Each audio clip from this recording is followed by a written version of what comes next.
Okay, Patrick, thanks for joining me. Quick question for you. With all the crisis going on in education, whether it be teacher shortage, kids not showing up for school, school choice for some, how are you all addressing that? Like, what did you try and put in place to address Sure, those crises? And then do you see results from what you put in? absolutely. So, Ergotron, we're trying to adapt the classroom to the curriculum and allow the teachers more flexibility and an open environment.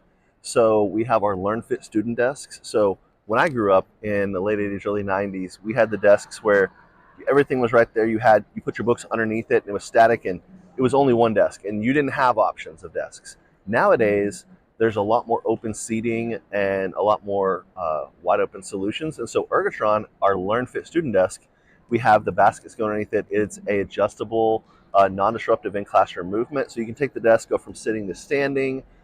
Everything you need is right there.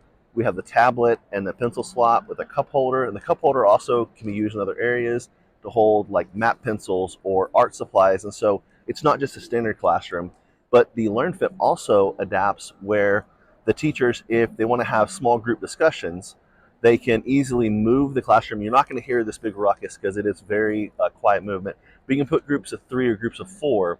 And another thing is we've always had the issue of cliques. And so whenever you say everybody move into a couple of groups of three or four, Susie and all of her friends are going to go to one clique, and it's always going to be the same. But some of the things that we've seen from teachers and heard them using our LearnFits is they'll put a colored sticker on the bottom of the LearnFit or numbers and say, okay, all the blue dots are going to go in this area, or all the number ones are going here. And so you can break them into small groups. Also, if you're doing test taking, you can everybody spread out in a even environment. You can also lock down the casters on it so that it's super easy to make sure it stays where it's at. You can also do a lectorial style where you put everybody in a circle. And so it allows the teacher, instead of having to adapt her curriculum to her classroom, it's her classroom adapting the curriculum. As well as on the charging side, the old charging carts, you had this big heavy brick that was in the corner, and all the laptops went into it, and it really wasn't part of the functional classroom. With our Yes 36, which is we either have pre-wired or non-pre-wired, and then our Yes 24, it has a maker space on it, so there's peg hook sides that you can adapt and put shelves on there. You can put little bins on the outside of the cart. So now the cart is actually a functional tool in the classroom, as well as there is a grommet hole in the top of the units where you can put a monitor arm or a whiteboard.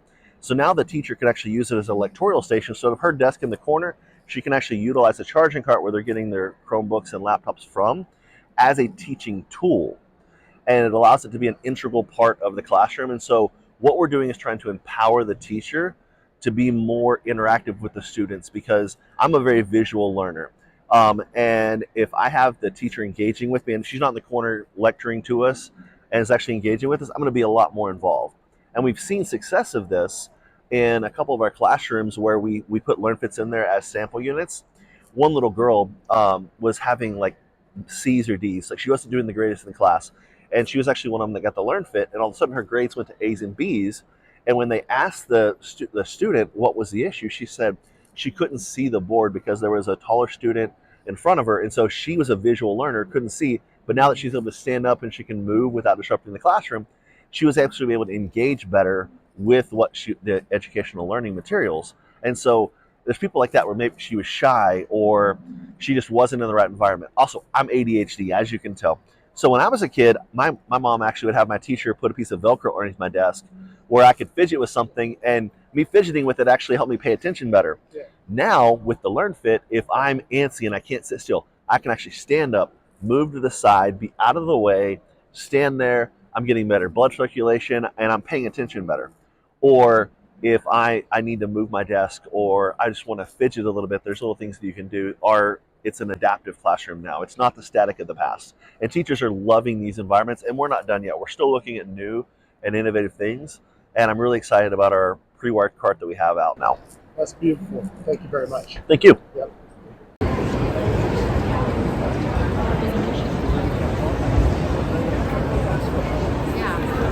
Okay, well, thank you, Renee, for taking the time to talk with us. So, a simple question for you. You've all these crises going on in education, school absenteeism, teacher shortage, kids leaving, the whole thing with AI that's occurring and what we should and shouldn't do. what products are you using to tackle these crises? And what success are you seeing in using it? Absolutely. Thank you so much for having me and having this opportunity today to kind of share.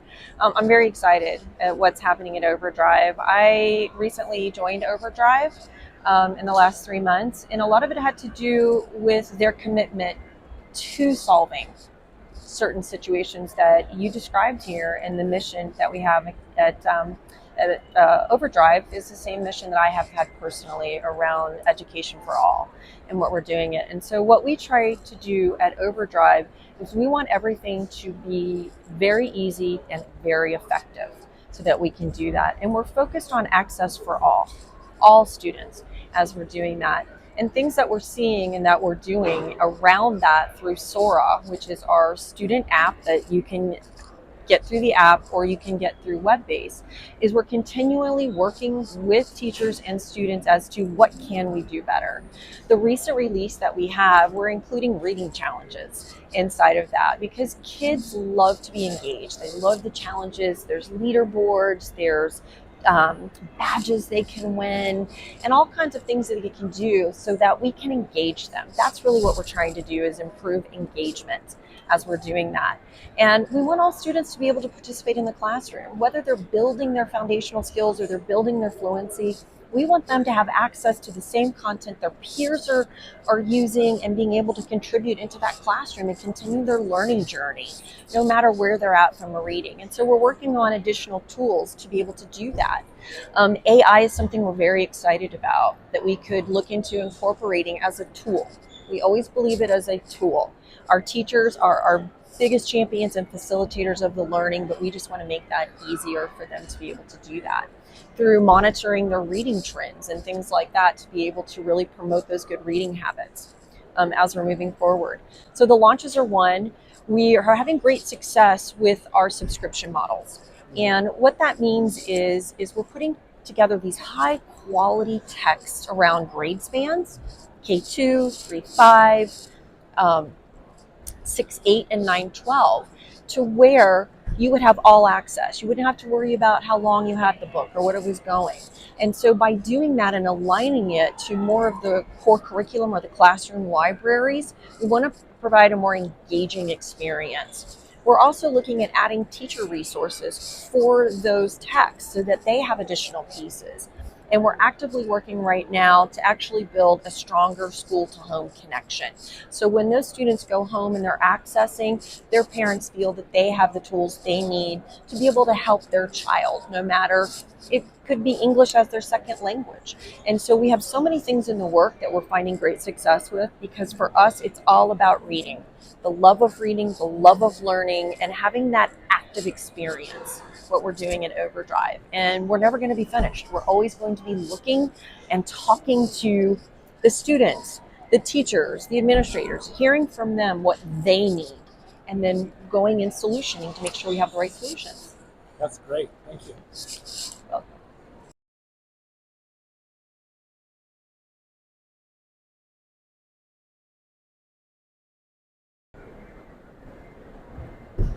Very good. Jason, thanks so much for taking the time to meet with us. Yeah, thanks for having me. Yeah, you're welcome. So I wanted to ask you a kind of a hot question that's going on in the education market right now with all the crises, quote unquote, that are occurring.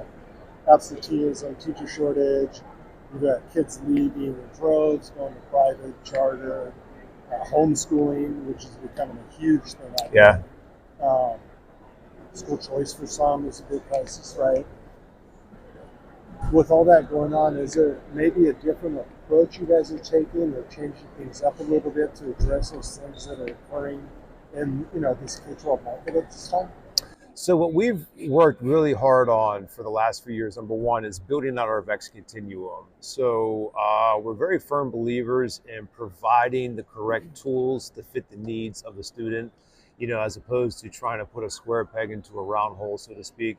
So in building tools for students as young as 4 and 5 years old, all the way up through high school and university, that does a couple things. Obviously, for the student, again, it allows them to find the right tool at their individual instructional level. But then it also allows you to build capacity for the teachers. So for all the different platforms that we have at VEX, they're all powered by the VEX Code coding software. So what's really great about that is if you have a second, third, or fourth grade teacher that's just getting started with teaching with technology and just getting started and learning how to code, they can then hopefully rely upon teachers that are teaching intro to computer science in 8th, 9th, or 10th grade that are also using VEX Code. It's the exact same platform. So the example I use all the time is when I was teaching 6th grade math, I would oftentimes go get help from our pre-algebra teacher that was teaching 8th grade. Oftentimes, sadly, that same analogy does not work in STEM because teachers are by themselves or they're using different platforms. With the VEX Continuum, we can hopefully build capacity amongst teachers because everyone's working in the same environment. And by providing the right solution for the students at their correct instructional level, hopefully that provides students with meaningful learning experiences that boost their engagement, that boost their motivation. It gives them great reasons to go to school, and it hopefully helps with things like chronic absenteeism. That's awesome. When we were talking earlier, you mentioned a little bit something about the library program you have and the parents' ability to come into the school. Tell me a little bit about that. Yeah, so one of the things that we found was really great about our VEX Go platform. So we put a lot of work into thinking about our VEX Go platform and specifically around storage. We know that for teachers, storage and classroom organization is a big deal. So we designed the VEX Go platform. So number one, all the pieces are color coded. So you don't have to say to the students, find me an 8-hole beam. They're sitting there counting the holes on the beam. Instead, you could say, just get the orange beam, right? But secondarily, in the actual kit itself, every piece has a very specific spot that it goes. There's a plastic blister tray that aligns to that, but there's also a picture underneath each of the pieces so the student knows exactly where every piece goes. And then we challenged the engineers at VEX. We said, I want every single one of these builds to take around 10 minutes or less for me to do. And I actually tested a lot of them because I can barely change a light bulb. So if I could build the hero bot or if I could build the code base in 10 minutes and I knew 95% of our kids would be able to do the same thing. So really challenge engineers to be able to do that. And the reason why was that so I can use one classroom bundle and then be able to use it in multiple sections of robotics. But then what we found out in addition to that was now I can take that VEX Go kit, and this actually happened first when schools returned back after COVID, is a lot of them were hybrid. So schools would send the kids home with the parents for those kids that were still either going half a day or were still at home. And they were able to do that because if the parents returned the kids back to the school district, they would know immediately if a piece was missing because they could see it in the kit itself. And then where that went from there is schools started to use the VEX Go kits in lending libraries because we know, to your point earlier about things like school choice and absenteeism, community engagement is so important. So then one of the biggest challenges that you have with robotics is the kids can't take the robot home, right? So there's no analogy to having the spelling test with 100% on the refrigerator. So what if we could do a lending library so the parent can go to a high school or they could go to a middle school, take out a VEX Go kit, just like you take out a library book, and then they can go home and they can actually participate with a lesson and do a build with their kids and then perpetuate all the wonderful things that they're hearing about with their students that they're doing in school. And one of the things we've actually built into our curriculum is a letter home, right? Because, it's very frustrating for parents when a student comes home and they say, hey, Doug, what'd you do in school today? And they say, nothing, right? But to be fair, that's an open-ended question, right? So with the letter home, we give context to what, the STEM lab was about. And then we actually give the parents prompts they can ask their son or daughter about like what they learned. Here are some vocabulary, here are some concepts. So now when we talk about doing that lending library with schools, we tell them to include that letter home with the particular lesson. So now they can have the kit, they can have a particular build, but they can also have that letter home. So now that the parents or the guardians have context about what they're doing with the kids. And we found it to be a very successful program. Awesome stuff, man. Awesome stuff. Well, thanks for taking the time today. Appreciate you having me.